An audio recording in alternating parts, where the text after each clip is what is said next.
Hello and welcome to the Richard Donaldson Show. The UK we're in the middle of a heat wave right now. It is properly hot. I am sweating, my forehead's shiny, but we're going to get through it. Right now, the country is, it's falling apart because of the heat. We've already had red weather warnings, and it's not just, a bit warm for June. The Met Office has a red extreme, it's all very dramatic, let me get this right, a red extreme heat warning in force across the UK. And it's set to run from today through to tomorrow evening. Now this, red extreme heat warning is the highest level of warning that there is. It literally couldn't be any hotter, apparently. Now, like I say, it's all been very dramatic, and it's not like the mainstream media to try and make it seem worse than it already is. But they are. Temperatures are forecast to smash records and exceed 40 degrees Celsius in places. That's around 105 Fahrenheit to all of the old money people and anyone watching in like America, Canada. I think essentially everywhere except the UK does Fahrenheit. We do Celsius. I don't know why. But as if the drama wasn't enough, hundreds of schools in the south of England and Wales, I think mid-England now, it's everywhere. They're already closing early or changing hours this week because unions and head teachers say, of course the head teachers say it's too hot. They want to fucking go home, don't they, and still get their salary. They're saying that the conditions are dangerous. The UK Health Secretary Agency has red heat health alerts out and are saying that there is a risk to life, even for healthy people like me. And to be honest with you, I've just turned my fan off and I'm feeling it already. I might have to pause this and get the fan on a couple of times and then come back. Have I convinced you yet that it's properly hot? I'm sweating between like my glasses. I'm sweating everywhere. It is properly hot here, and before people start going, oh, well, it's not that bad, the UK doesn't get that hot. Well, yes, it gets much hotter abroad, 40 degrees Celsius. It's not that bad. But let me tell you a little story from when I joined the army. I didn't expect to go in this direction, but we're just going to do it. We're going for it. When did I join the army? May 2016. It got really hot that year. And during basic training, we had a lot of Nepalese, Fijians, even an Afghani joined us, which I don't really agree with, to be honest with you. I don't know why Afghans are joining the British Army, but there we go. But we also had quite a lot of Africans on my intake as well. And I'm starting to steam up in my glasses now, can you see? We had a lot of Africans join us as well. And let me tell you something. We started basic training at the start of it was warm. It was hot, but it wasn't hot, not yet. I think it was sort of end of June towards the beginning of July. It really got hot. And the Africans, the Nepalese, the Fijians, they laughed at us Brits when we said anything over sort of 30, 35 was really uncomfortable here in the UK. They laughed at us. But they weren't prepared. They were not prepared. I remember on one particular day, it hit 34 degrees. And training stopped. We were on the back area, running up hills, doing stupid stuff. And training stopped because one of the Africans, I remember him very well, now I'm not going to name him, he went down with heat exhaustion, right? He came from Africa to the UK for basic training, and he went down with heat exhaustion. And he explained it perfectly. He said, no, I'm not going to do the accent. No, I'm going to do the accent. No, I'm not. Yeah, I am. He said, the heat on this island is not the same. And I remember him looking in my eyes with this kind of like, like when you shouted at a puppy and they look at you just like their eyes kind of, he was like that. He said, the heat here is not the same. He said, 30 degrees here feels like 50 degrees in Africa because we're a tiny, damp, moist island and our buildings are designed to retain heat. Our public services are not geared up for it. There's just been a train that's broken down. People were stranded on it for 3 hours. I think it was yesterday.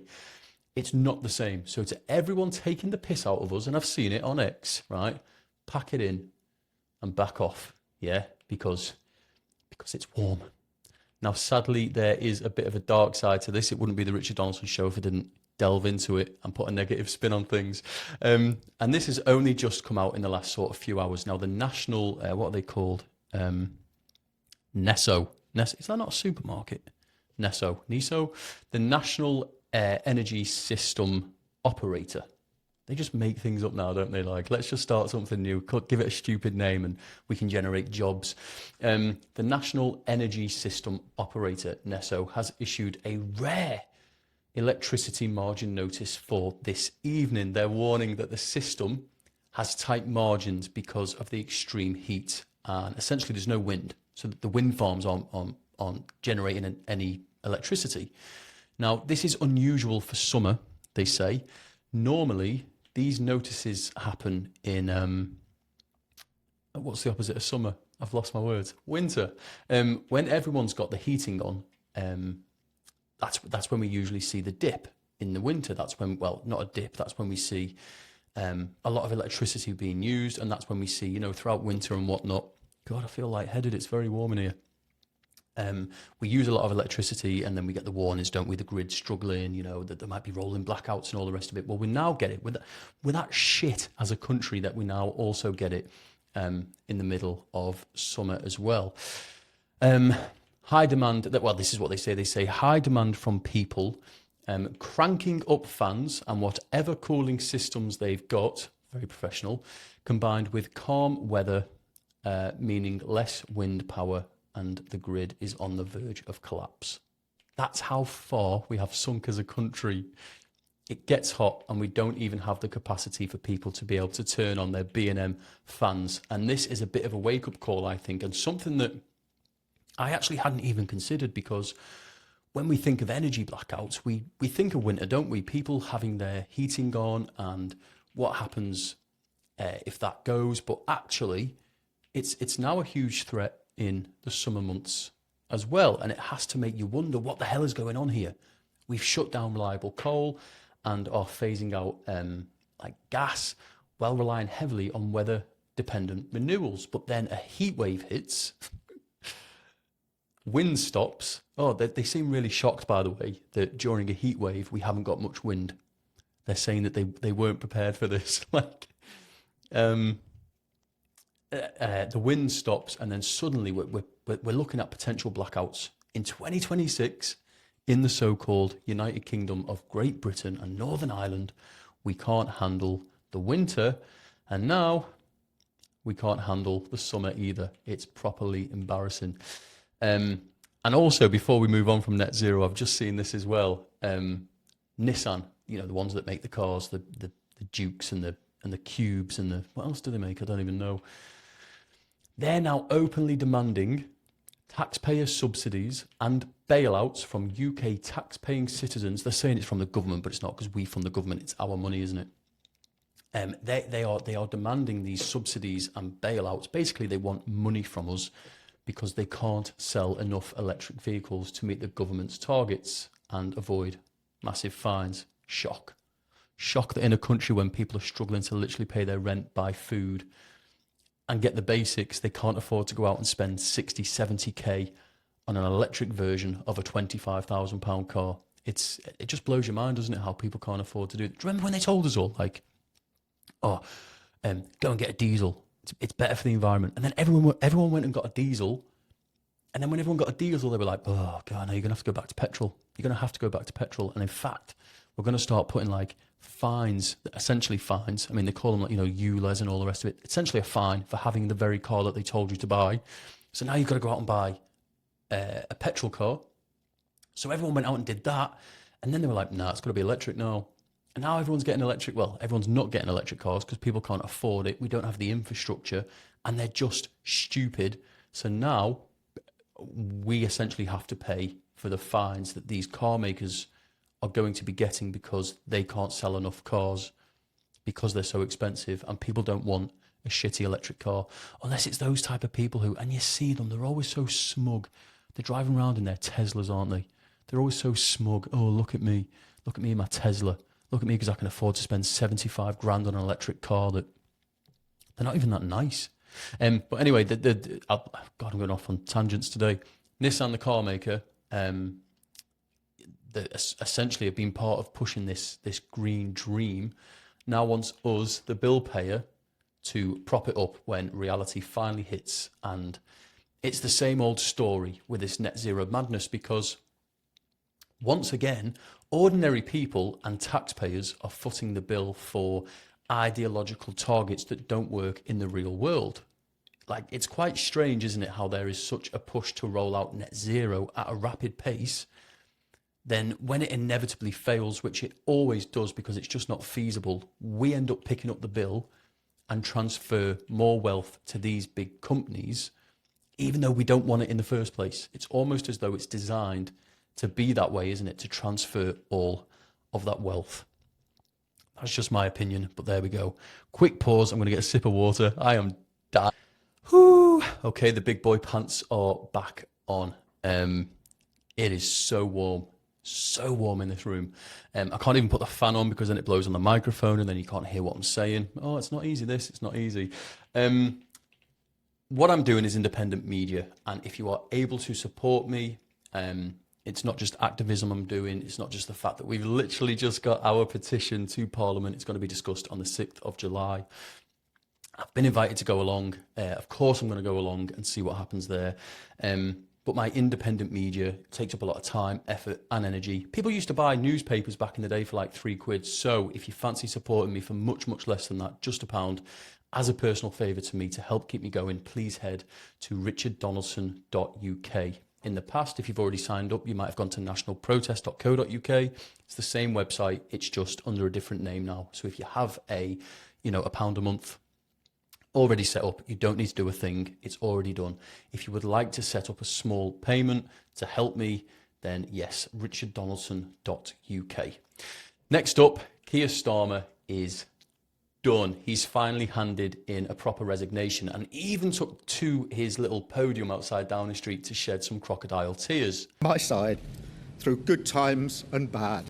Now, myself, I've got mixed feelings, and maybe a lot of you do as well, actually, because on one hand, like, brilliant, he's finally going, but on the other, who's next? And will it actually change anything? Now, don't get me wrong, like so many of you, I'm so glad to see the back of Starmer, but I'm also not exactly popping champagne because the next chapter for Britain looks just as bleak, if I'm being honest. Now, Starmer's speech, it was emotional, and he did in fact start to cry when thanking his wife, Vic. I think he calls her that to seem sort of more like, like one of us, like down to earth, like relatable to us peasants.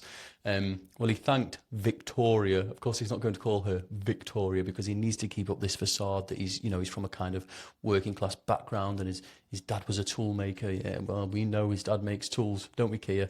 Well, he thanked Victoria, or Vic, for being his rock through the good times and also the bad.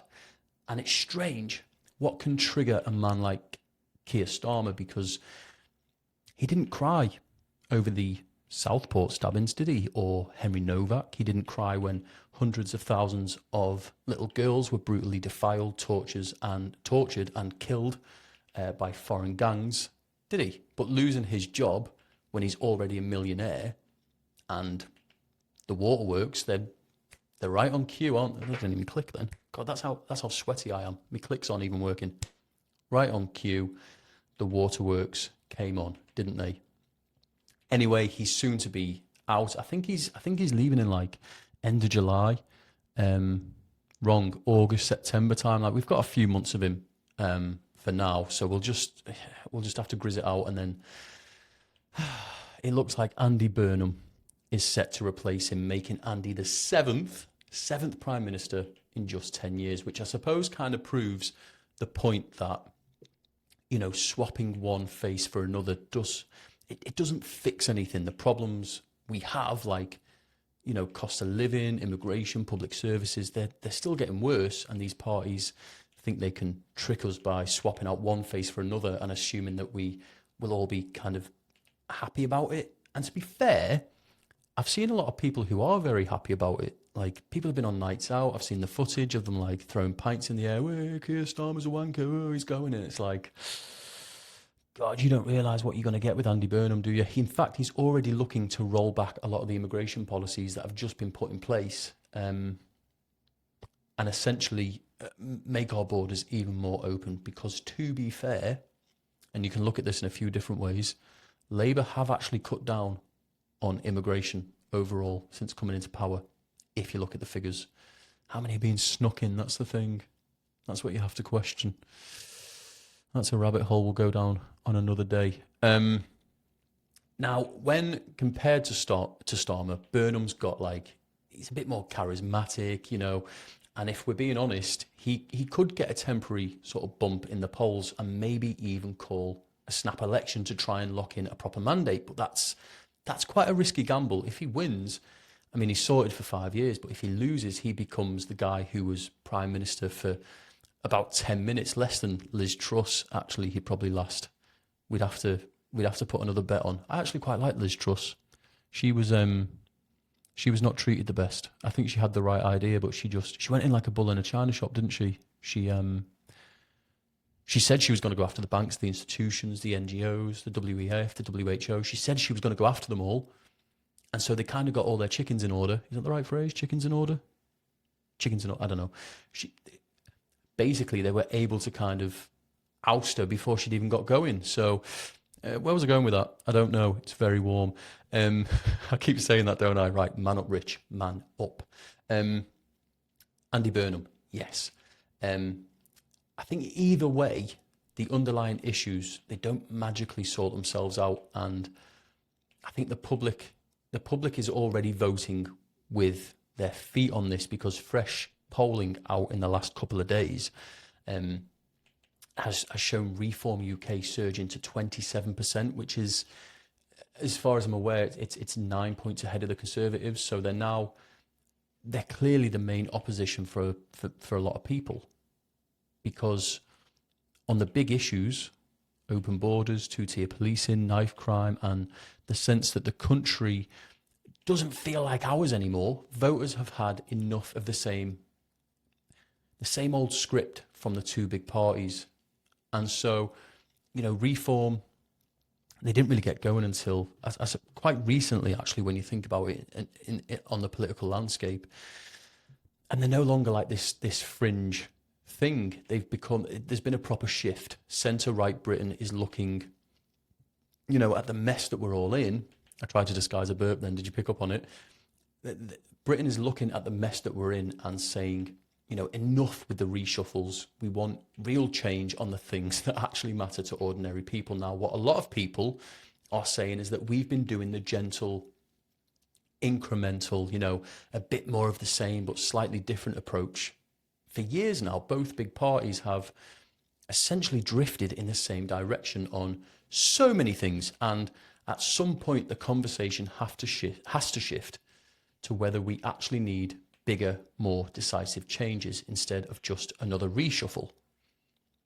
I think British politics right now feels like it's like a long-running sitcom where every few months they kill off the main character. Where am I going with this? They kill off the main character and sort of introduce a new one who's like basically the same person, but with like maybe slightly better teeth and hair.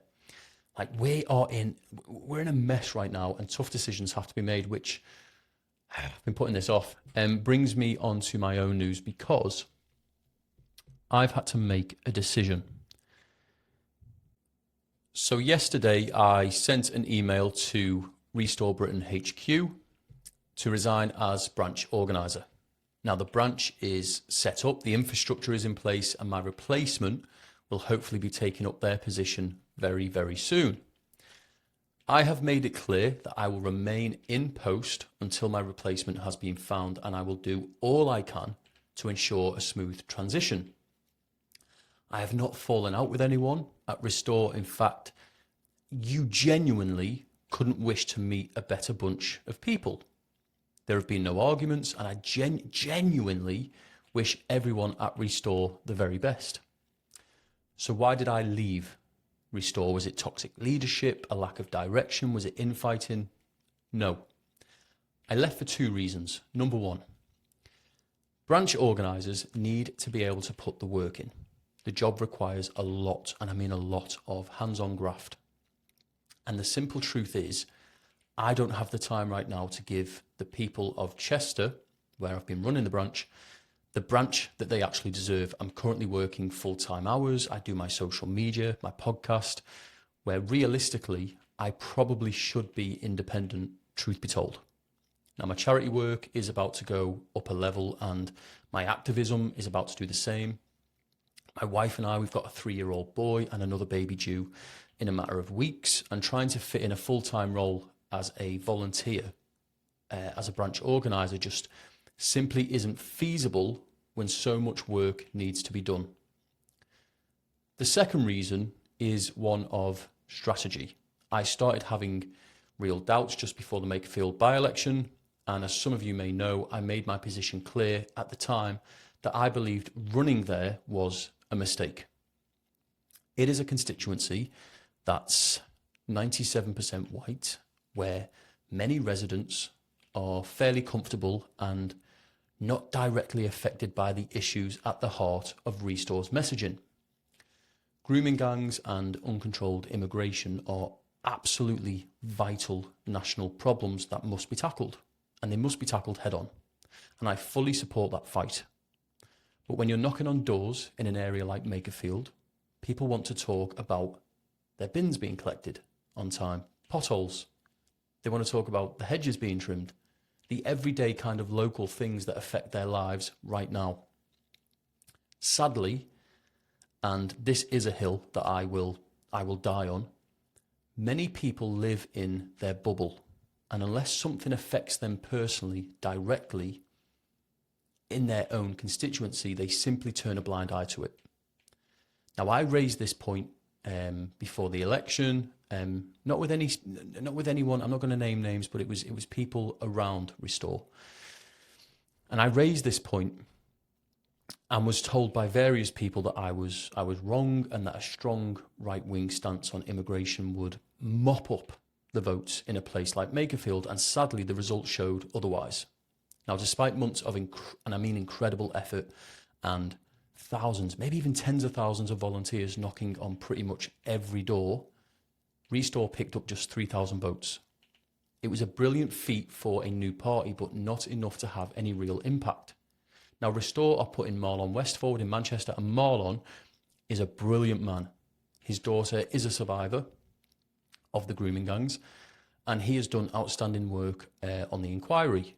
He truly cares and would make an excellent MP. I truly believe that. But the announcement of his candidacy, when it went up on X, Facebook, etc., once again put the spotlight on grooming gangs and immigration. It was here's Marlon West. He'll be putting a stop to the rape gangs in Manchester. So I go back to the same point. Most voters, especially in areas where these horrors aren't happening on their doorstep, if it's not happening to them, their family, their friends personally, they simply aren't motivated by that as the main party message. They live in their own bubble, like I say. So if the problem isn't directly affecting them, it's harder to break through. And it pains me to say it, but I believe Manchester will be a very tight contest between Reform and Labour. And Restore will likely struggle to get more than a couple of % of the vote share. I genuinely hope I'm wrong, but I believe that if Restore wants to break through and have real impact, I believe they need to broaden the message. If anyone from Restore is listening, I believe you need to win trust by tackling the local issues that people actually want to talk about on the doorstep first when you're canvassing. Get the wins, build the support, get into power, and then drive the big national changes on immigration and grooming gangs with real authority. That's my honest view. I only hope that whoever is managing the election strategy for Manchester, please bear this in mind, or I think it will likely be a similar outcome to what's just happened in Makerfield. Once again, because I need to drive this point home, I wish everyone at Restore Britain the very best. You truly are all fantastic. Like so many others right now, I find myself politically homeless. But Britain still needs fixing, and the fight for common sense and a country that puts its own people first must go on. Now, my other work will not change, and actually it feels quite liberating to not belong to any particular party now and be free to truly say what I think and feel and be able to deliver things as they really are, unbiased and uncensored. Thanks for watching, and I will catch you in the next episode.